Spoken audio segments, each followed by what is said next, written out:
गुरु प्यारी साध संगत जी, राधा स्वामी जी। संगत जी, शब्द को कैसे पहचाने? आज मैं आपके लिए इस प्रश्न का उत्तर लेके आया हूं। तो आए सुनते हैं।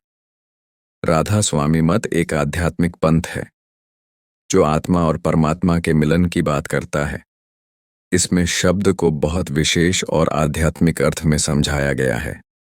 यदि आप शब्द को कैसे पहचाने, यह प्रश्न राधा स्वामी मत की दृष्टि से पूछ रहे हैं, तो इसका उत्तर कुछ इस प्रकार होगा।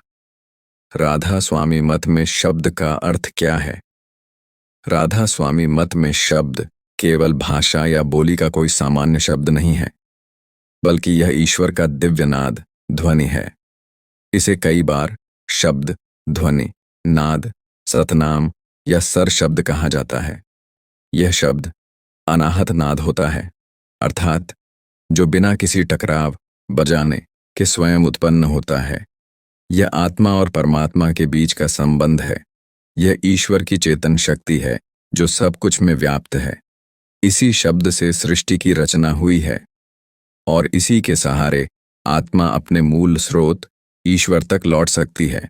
शब्द को कैसे पहचाने? राधा स्वामी मत की दृष्टि से शब्द सुनने के लिए बाहरी कान नहीं, बल्कि अंतरात्मा की आवश्यकता है। शब्द को बाहरी इंद्रियों से नहीं, बल्कि ध्यान से सुना जाता है। गुरु की कृपा से शब्द की पहचान होती है। जब एक सच्चे संत या सतगुरु से नामदान, दीक्षा ली जाती है, कारण तो वह शब्द की अनुभूति का मार्ग बताते हैं। ध्यान और भजन द्वारा शब्द को पहचाना जा सकता है। जब साधक भीतर ध्यान लगाता है, तब वह एक दिव्य नाद को सुनने लगता है। वही है शब्द। शब्द की पहचान, यह एक स्वतः गूंजती ध्वनि होती है। यह अलग अलग रूपों में सुनाई दे सकती है, जैसे घंटा, वीणा, मृदंग, सीटी आदि। यह आत्मा को ऊपर की ओर खींचती है।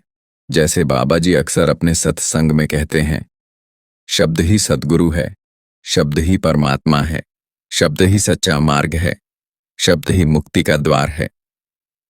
राधा स्वामी मत में शब्द कोई साधारण शब्द नहीं, बल्कि वह दिव्य ध्वनि है जो आत्मा को परमात्मा से जोड़ती है। राधा स्वामी जी